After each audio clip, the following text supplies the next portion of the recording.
Praise the lord. ಯೇಸು ಕ್ರಿಸ್ತನ ಮಹೋನ್ನತವಾದಂಥ ನಾಮದಲ್ಲಿ ನಿಮ್ಮೆಲ್ಲರಿಗೂ ನಮ್ಮ ಜೀಸಸ್ ಲವ್ಸ್ ಪ್ರೇಯರ್ ಮಿನಿಸ್ಟ್ರೀಸ್ ಮೂಲಕ ವಂದನೆಗಳನ್ನ ಸಲ್ಲಿಸ್ತಾ ಇದ್ದೇನೆ. ಅದೇ ರೀತಿಯಾಗಿ ವಿಶೇಷವಾಗಿ ನನ್ನ ಎಲ್ಲ ಪ್ರೀತಿಯ ಸಹೋದರ ಸಹೋದರಿ ಎಲ್ಲರಿಗೂ, ದೈವಜನರೆಲ್ಲರಿಗೂ, ದೈವ ಸೇವಕರು ಎಲ್ಲರಿಗೂ ಕೂಡ ಕ್ರಿಸ್ಮಸ್ ಹಬ್ಬದ ಶುಭಾಶಯಗಳು. ಆಮೇನ್, ಹಾಲೆಲೂಯ, ದೇವರಿಗೆ ಸ್ತೋತ್ರ. ಈ ದಿನ ಲೋಕರಕ್ಷಕನು ಜನಿಸಿದ ದಿನವಾಗಿ ಇಡೀ ಪ್ರಪಂಚದಾದ್ಯಂತ ದೇವರನ್ನ ಸ್ತುತಿಸುತ್ತಾ ಆರಾಧಿಸುತ್ತಾ ಆತನ ನಾಮವನ್ನು ಘನಪಡಿಸುವಂಥದ್ದನ್ನು ನೋಡ್ತಾ ಇದ್ದೇವೆ. ಆಮೇನ್. ಅಂಥ ಉನ್ನತವಾದಂಥ ದಿನವನ್ನು ದೇವರು ನಮಗಾಗಿ ಏರ್ಪಡಿಸಿ ಕೊಟ್ಟಿದ್ದಾರೆ. ಆಮೇನ್. ಎಷ್ಟೋ ಜನ ದಿನವನ್ನು ಕಾಣಲಿಕ್ಕೆ ಸಾಧ್ಯವಾಗದೆ ಇಲ್ಲದಿದ್ರು, ಅನೇಕರು ಬದುಕಿದ್ರು ಕೂಡ ಈ ಸಮಯನ ವ್ಯರ್ಥವಾಗಿ ಕಳೀತಾ ಇದ್ರು.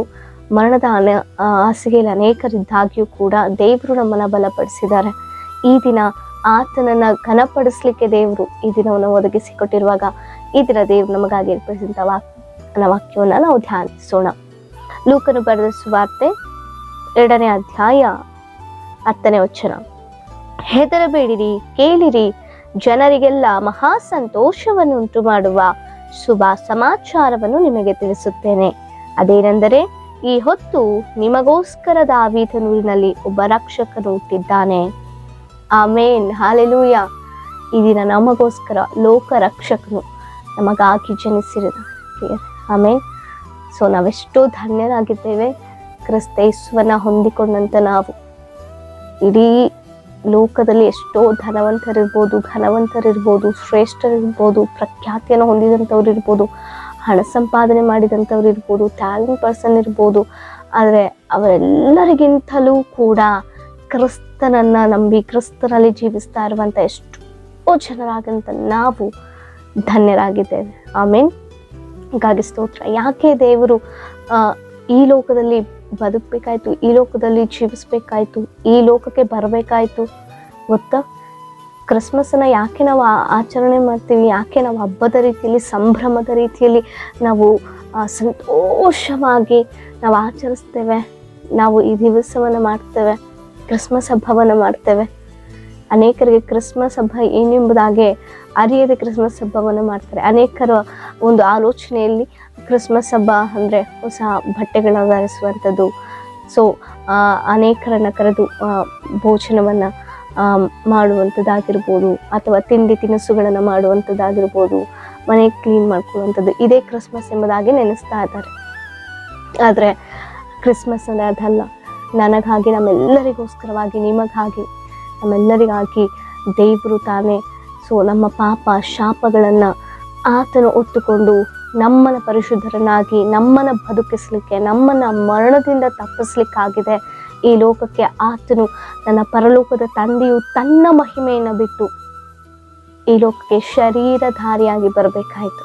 ಹಲ್ಲೆಲೂಯ.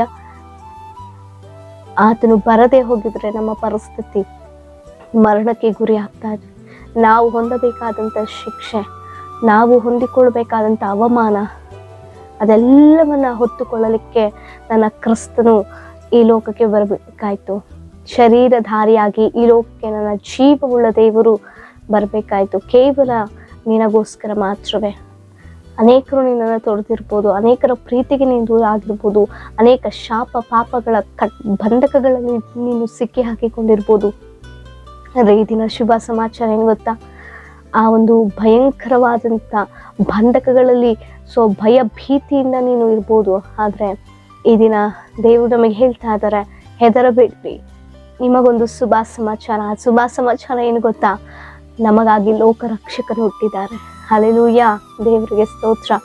ನಮ್ಮೆಲ್ಲರಿಗೋಸ್ಕರವಾಗಿ, ನಮ್ಮನ್ನು ರಕ್ಷಿಸ್ಲಿಕ್ಕೋಸ್ಕರವಾಗಿ, ನಮ್ಮನ್ನು ಕಾಪಾಡಲಿಕ್ಕೋಸ್ಕರವಾಗಿ, ನಮ್ಮನ್ನು ಎಂದೆಂದಿಗೂ ತನ್ನ ನಿತ್ಯನಿತ್ಯವೂ ಆತನೊಟ್ಟಿಗೆ ಜೀವಿಸ್ಲಿಕ್ಕಾಗಿ ಲೋಕರಕ್ಷಕ ನರಾವತಾರ ವ್ಯಕ್ತಿ ಈ ಲೋಕದಲ್ಲಿ ಕನ್ನಿಕೆಯ ಗರ್ಭದಲ್ಲಿ ಜನಿಸಿ ಬರಬೇಕಾಯ್ತು. ಆಮೇಲೆ ಎಷ್ಟು ತ್ಯಾಗಮಯ ಅಂತ ದೇವರು, ಎಷ್ಟು ನಮ್ಮನ್ನ ಪ್ರೀತಿಸ್ತಾ ಇದ್ದಾರೆ ಅನ್ನುವಂಥದ್ದನ್ನ ನಾವು ಅರಿತುಕೊಳ್ಬೇಕು ಪ್ರಿಯರೇ. ಪ್ರಾಣ ಕೊಡುವುದಕ್ಕೆ ಈ ಲೋಕಕ್ಕೆ ನಮಗೋಸ್ಕರ ಬಂದರು. ಅನೇಕ ಸಂದರ್ಭದಲ್ಲಿ ನಾವು ದೇವರನ್ನ ತೊರೆದು ಬಿಡ್ತೇವೆ, ದೇವರನ್ನ ಮರೆತು ಬಿಡ್ತೇವೆ. ಆದರೆ ದೇವರೆಂದಿಗೂ ನಮ್ಮನ್ನ ಮರೆಯದಂಥ ದೇವರು ನಮ್ಮನ್ನ ಯಾವಾಗಲೂ ತನ್ನ ಅಂಗೈಗಳಲ್ಲಿ ಚಿತ್ರಿಸಿಕೊಂಡು ನಮ್ಮನ್ನು ನಡೆಸ್ತಾ ಇರುವಂಥದ್ದು. ನಮಗೋಸ್ಕರ ದೇವರು ಈ ಲೋಕಕ್ಕೆ ಬಂದರು, ಲೋಕರಕ್ಷಕನಾಗಿ ಈ ಲೋಕಕ್ಕೆ ಬಂದರು. ಒಂದು ಅರಮನೆಯಲ್ಲಿ ಹುಟ್ಟಿಲ್ಲ ಪ್ರಿಯರನ್ನ ದೇವರು, ಒಂದು ಗೋದಲಿಯಲ್ಲಿ ಜನಿಸಿದ್ರು. ಗೋದಲಿಯಲ್ಲಿ ಜನಿಸಿದ್ರೆ ಯಾರು ಬೇಕಾದ್ರೂ ಬಂದು ನೋಡ್ಬೋದು ಅಲ್ವಾ. ಎಷ್ಟು ಬಡವರಾದ್ರು, ಎಷ್ಟು ದರಿದ್ರರಾದ್ರು, ಎಷ್ಟು ದೀನಸ್ಥಿತಿಯಲ್ಲಿದ್ರು ಕೂಡ ರಕ್ಷಕನು ಜನಿಸೋದ್ರಿಂದಾಗಿ ಬಂದು ಆತನನ್ನ ಆತನಿಸ್ಲಿಕ್ಕೆ ದೇವ್ರಿಗೆ ಸಾಧ್ಯ. ಆಮೇಲೆ ಅರಮನೆಯಲ್ಲಿ ಹುಟ್ಟಿದ್ರೆ ಸಾಧ್ಯ ಆಗ್ತಿತ್ತ? ದರಿದ್ರನು ಅರಮನೆಗೆ ಹೋಗ್ಲಿಕ್ಕೆ ಸಾಧ್ಯನಾ? ದೇವರಿಗೆಲ್ಲವೂ ಗೊತ್ತು. ಅದಕ್ಕೋಸ್ಕರವಾಗಿ ಒಂದು ಗೋದಲಿಯಲ್ಲಿ ಆತನು ಶರೀರಧಾರೆಯಾಗಿ ಜನಿಸಿದ್ರು. ಅದು ಏನು ಹೇಳ್ತಾ ಇದೆ ಅಂದರೆ, ಆತನು ಪ್ರತಿಯೊಬ್ಬರಿಗೂ ಬಡವ ಶ್ರೀಮಂತ ಅನ್ನುವಂಥ ಭೇದ ಭಾವ ಇಲ್ಲ, ಪಕ್ಷಪಾತ ಇಲ್ಲ. ನನ್ನ ದೇವರಿಗೆ ಎಲ್ಲರಿಗೂ ನನ್ನ ದೇವರು ಲೋಕರಕ್ಷಕನು, ಸರ್ವ ಲೋಕಕ್ಕೂ ಆತನೊಬ್ಬನೇ ರಕ್ಷಕನು. ಆತನಿಂದಲೇ ನಾವು ಬದುಕ್ತಾ ಇದ್ದೇವೆ. ಆತನು ಈ ಲೋಕದಲ್ಲಿ ಜನಿಸಿಲ್ಲ ಅಂದಿದ್ರೆ ನಾವೆಂದಿಗೂ ಮಾಡಿಸ್ಬೇಕಾಗಿತ್ತು. ಆ ಮರಣದಿಂದ ತಪ್ಪಿಸ್ಲಿಕ್ಕೇನೆ ದೇವರು ನಮಗಾಗಿ ಈ ಲೋಕದಲ್ಲಿ ಜನಿಸಿ ಬಂದಿದ್ದಾರೆ. ಹಲ್ಲೆಲೂಯಾ. ಈ ದಿನ ನಾವು ಮಾತ್ರವೇ ಆ ಕ್ರಿಸ್ಮಸ್ ಹಬ್ಬವನ್ನು ಆಚರಿಸುವಂಥದ್ದಲ್ಲ. ಏನೋ ಹೊಸ ಬಟ್ಟೆ ಹಾಕ್ಕೊಂಡ್ವಿ, ಅನೇಕರಿಗೆ ತಿಂಡಿ ತಿನಿಸುಗಳನ್ನು ಮಾಡಿ ಕೊಟ್ವಿ, ಅನೇಕರನ್ನ ಕರೆದು ಊಟ ಹಾಕಿದ್ವಿ ಅನ್ನುವಂಥದ್ದಲ್ಲ ನಿಜವಾದ ಕ್ರಿಸ್ಮಸ್. ನಿಜವಾದ ಕ್ರಿಸ್ಮಸ್ ನನ್ನ ಕ್ರಿಸ್ತನ ಈ ಲೋಕಕ್ಕೆ ಹುಟ್ಟುವುದು ಯಾಕೆಂಬುದಾಗಿ ಅರಿತುಕೊಂಡು ಕ್ರಿಸ್ತನಲ್ಲಿ ಬದುಕುವಂಥದ್ದು, ಕ್ರಿಸ್ತನಲ್ಲಿ ಜೀವಿಸುವಂಥದ್ದೇ ನಿಜವಾದ ಕ್ರಿಸ್ಮಸ್. ಆತನನ್ನು ಆರಾಧಿಸುವಂಥದ್ದೇ ಹೇಳ್ತದೆ. ದೇವರನ್ನು ಆರಾಧಿಸುವಂಥದ್ದೇ ಕ್ರಿಸ್ಮಸ್ ಎಂಬುದಾಗಿ ನಿಜವೇ. ಆತನ ಯಾಕೆ ಆರಾಧಿಸ್ಬೇಕು? ನನಗೋಸ್ಕರ ನಮಗೋಸ್ಕರ ಈ ಲೋಕಕ್ಕೆ ಆತನು ಬಂದಿರುವುದಕ್ಕಾಗಿ. ಆತನು ನಮ್ಮನ್ನು ಸೃಷ್ಟಿಸಿದರೆ ನಮ್ಮನ್ನು ಆರಾಧಿಸಲಿಕ್ಕೆ, ನಾವು ಆತನನ್ನು ಆರಾಧಿಸಲಿಕ್ಕೆ. ಆಮೇಲೆ ಅದಕ್ಕೋಸ್ಕರವಾಗಿ ಅನೇಕರಿಗೆ ತಿಳಿಸಿ ನಿಜವಾದ ಕ್ರಿಸ್ಮಸ್ ಏನೆಂಬುದಾಗಿ ಅರಿತುಕೊಳ್ಳ್ರಿ. ಅನೇಕರು ಬರೀ ವರ್ಷಕ್ಕೆ ಒಂದು ಬಾರಿ ಕ್ರಿಸ್ಮಸ್ ಆರಾಧಿಕರಿರ್ತಾರೆ, ವರ್ಷಕ್ಕೊಂದು ಬಾರಿ ಆಚರಣೆ ಮಾಡುವಂಥ ಸ್ಥಿತಿಯಲ್ಲಿರ್ತಾರೆ. ಅಂಥ ಕ್ರೈಸ್ತವರಾಗಿರದೆ ನಿತ್ಯವೂ ನಾವು ಕ್ರಿಸ್ಮಸ್ಸನ್ನು ಆಚರಿಸುವಂಥವ್ರಾಗಬೇಕು. ಹಲ್ಲೆಲೂಯಾ. ದಿನನಿತ್ಯವೂ ನಾವು ಕ್ರಿಸ್ಮಸ್ ನಮ್ಮಲ್ಲಿರಬೇಕು. ವರ್ಷಕ್ಕೊಂದು ಬಾರಿ ಅಲ್ಲ ನಾವು ಕ್ರಿಸ್ಮಸ್ ಆಚರಿಸುವಂಥದ್ದು. ಲೋಕರಕ್ಷಕರು ಯಾವಾಗಲೂ ನಮ್ಮಲ್ಲಿ ಹುಟ್ಟಿದ್ದಾರೆ. ಆತನು ನಮ್ಮಲ್ಲಿ ವೃದ್ಧಿ ಆಗಬೇಕು. ನಮ್ಮಲ್ಲಿ ಆತನು ಜೀವಿಸುವಾಗ ನಾವು ನಿತ್ಯವೂ ಕ್ರಿಸ್ಮಸ್ಸನ್ನು ಆಚರಿಸುವಂಥವ್ರಾಗಿರಬೇಕು.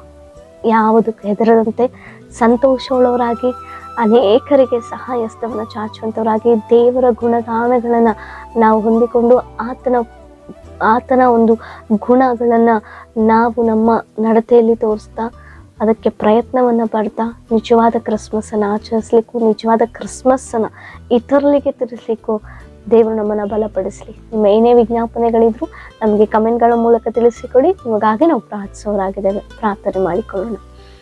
ಸ್ತೋತ್ರ ಅಪ್ಪ, ಪರಿಶುದ್ಧ ಅಂತ ದೇವರಿಗೆ ಸ್ತೋತ್ರ ಅಪ್ಪ. ಈ ದಿನ ಇಡೀ ಪ್ರಪಂಚದಾದ್ಯಂತ ಕರ್ತನೆ ಅಪ್ಪ ಕ್ರಿಸ್ಮಸ್ಸನ್ನು ಆಚರಿಸ್ತಾ ನೀನು ಹುಟ್ಟಿದ ದಿನ ನಿಜವೇ ಸ್ವಾಮಿ ಅಪ್ಪ. ಈ ಒಂದು ಧನ್ಯತೆ ಅಪ್ಪ, ನಿನ್ನಲ್ಲಿ ಬೆಳೆಯಲಿಕ್ಕೆ ಕೊಟ್ಟಂಥ ಧನ್ಯತೆಗಾಗಿ ಸ್ತೋತ್ರ. ಇನ್ನು ಯಾರು ಅರಿಯದೆ ಕ್ರಿಸ್ಮಸ್ ಅಪ್ಪ ಒಂದು ಹಬ್ಬದ ರೀತಿಯಲ್ಲಿ ಆಚರಿಸ್ತಾ ಅವರನ್ನು ಅರಿತುಕೊಳ್ಳುವಂತೆಯೂ, ನಿನ್ನನ್ನು ಅರಿತುಕೊಂಡು ನಿನ್ನಲ್ಲಿ ಬದುಕಿ ಅನೇಕರಿಗೆ ನಿನ್ನ ಸಾರುವಂತೆಯೂ ಸಹಾಯವನ್ನು ಮಾಡು. ಈ ಒಂದು ದಿನ ಅಪ್ಪ ವಾಗ್ದಾನಕ್ಕಿಂತ ಪ್ರತಿಯೊಬ್ಬ ಮಕ್ಕಳಿಗೂ ನಿನ್ನ ಒಂದು ಆಶೀರ್ವಾದ ಅಪ್ಪ ಸಹಾಯವನ್ನು ಒದಗಿಸಿಕೊಡು. ಸಮಸ್ಯೆಗಳಿಗೆ ಒಪ್ಪಿಸಿಕೊಟ್ಟು ನಮ್ಮ ತಗ್ಗಿಸಿಕೊಂಡು ಯೇಸುವಿನ ನಾಮದಲ್ಲಿ ಬೇಡಿ ಹೊಂದಿದ್ದೇವೆ ಪರಲೋಕದ ಪರಮ ತಂದೆಗೆ. ಆಮೆನ್. Praise the lord.